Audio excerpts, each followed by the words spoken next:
Hi gangs. தனுஷோட அப்பா வந்து இப்ப இறந்துட்டாங்க. என்ன ப்ரோ சொல்ற, தனுஷ்க்கு அப்பா வந்து கஸ்தூரி ராஜா தானே, அவங்க அண்ணன் வந்து செல்வராகவன் தானே அப்படின்னு நீங்க கேட்கலாம். அப்படி இல்ல. ஸோ 2015 மதுரையில் இருக்க மேலூர்ல வந்து ஒரு கேஸ் வந்து போடப்படுது. என்னன்னா, தனுஷ் வந்து எங்களோட பையன், நாங்க வந்து அவனை ஸ்கூல் படிக்க வைக்கும் போதே அவன் எங்களை விட்டு ஓடி போயிட்டான். ஸோ பிறகு அவன் கஸ்தூரி ராஜாவோட வளர்ப்பு மகனா இருந்து இன்னைக்கு வந்து சினிமால பெரிய ஆளா இருக்கான், எங்க பையன் எனக்கு வேணும் அப்படின்னு சொல்லி கதிரேசன் அண்ட் மீனாட்சி தம்பதியர் வந்து கேஸ் போடுறாங்க 2015. அந்த டைம்ல அது வந்து பயங்கர பீக்கான ஒரு நியூஸா இருந்தது. ஆனா அதுக்கு வந்து இவங்க வந்து சட்டத்தை தான் சட்டப்பூர்வமா கேஸ் போட்டு தான் வந்து நடத்திட்டு இருந்தாங்க. தனுஷ் எங்களோட பையன் தான், அது எங்க ஏரியால இருக்க எல்லாத்துக்குமே தெரியும், இவர் ஸ்கூல் படிக்கும் போதே எங்க ஏரியா விட்டு ஓடிட்டாரு அப்படின்ற கேஸ் போட்டு எல்லாம் பண்ணிட்டு இருந்தாங்க. ஸோ அவங்களுக்கு வந்து கேஸ் வந்து போயிட்டே இருந்தது 2015. இப்போ வந்து பாத்தீங்கன்னா கிட்டத்தட்ட 9 வருஷம் ஆயிடுச்சு. 9 வருஷமா அந்த கேஸ் வந்து போயிருக்கு. ஸோ நம்ம நாட்டோட நிதி நிலைமையில எப்படி இருக்குன்றது பாருங்க. அது நீதி இல்ல, நீதி நிலைமையா எந்த லெவல்ல இருக்குன்னு பாருங்க. அந்த கேஸ் போட்ட கதிரேசன்றவர் பாத்தீங்கன்னா உடல்நிலை சரியில்லாம இறந்துட்டாரு. அது காரணம் என்ன அப்படின்னா, அவங்களுக்கு போதுமான வருமானம் கிடையாது அண்ட் அதுக்கான ஒரு சோர்ஸ் அவங்களுக்கு கிடையாது. அவங்களுக்கு இருக்கிறது அந்த ஒரே பையன் தான், அதுவும் தனுஷும் சொன்னாங்க, ஸ்கூல் முடிச்சு ஓடி போயிட்டான் அப்படின்ற மாதிரி சொல்றாங்க.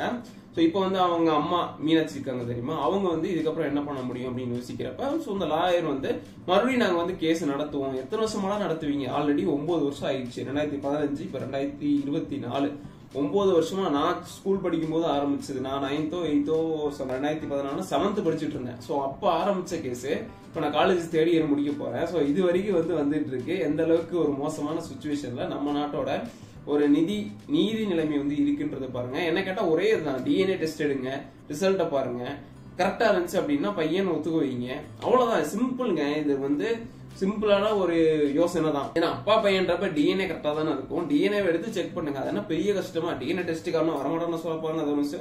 ஸோ வரமாட்டோம்னு சொன்னாங்கன்னா அப்போ வந்து ஏதோ ஒரு விஷயம் இருக்கு அப்படின்ற அர்த்தம். அண்ட் டிஎன்ஏ டெஸ்ட் எடுத்து அவங்க வந்து கரெக்டா இருக்கு, எல்லாமே இருக்கு அப்படின்றப்ப அது வந்து அவங்க பையன்றது ப்ரூவ் ஆயிரும்.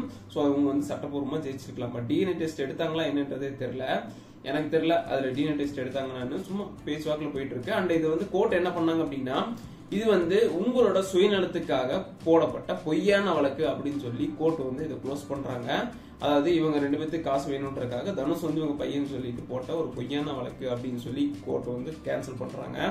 இந்த இன்சிடென்ட்லாம் கேட்கறப்ப எனக்கு கொஞ்சம் சிரிப்பு வருது. அண்ட் ஈவன் இந்த வயசானவங்க வந்து 9 வருஷமா கோர்ட்ல வந்து அலைஞ்சிட்டு இருந்திருக்காங்க. அதை நினைச்சாலும் எனக்கு கொஞ்சம் கஷ்டமா இருக்கு. அதுக்காக வந்து 1000 குற்றவாளிகள் தப்பித்தாலும் ஒரு நிரபராதி தண்டிக்கப்படக்கூடாது அப்படின்னு கோச் இருக்கு. பட் அந்த மண்ணெல்லாம் இங்க கிடையாது, இதுக்கு ஆப்போசிட்ல தான் இருக்கு. நம்ம நாட்டோட நிலைமை வந்து நம்ம நாட்டு மக்களுக்கு நல்லாவே தெரியும். இந்த இன்சிடென்ட் வந்து எனக்கு திடீர்னு தோணுச்சு. அண்ட் இந்த வயசான தம்பதியை பாக்குறப்ப எனக்கு கொஞ்சம் பாவமாகவும் இருந்தது.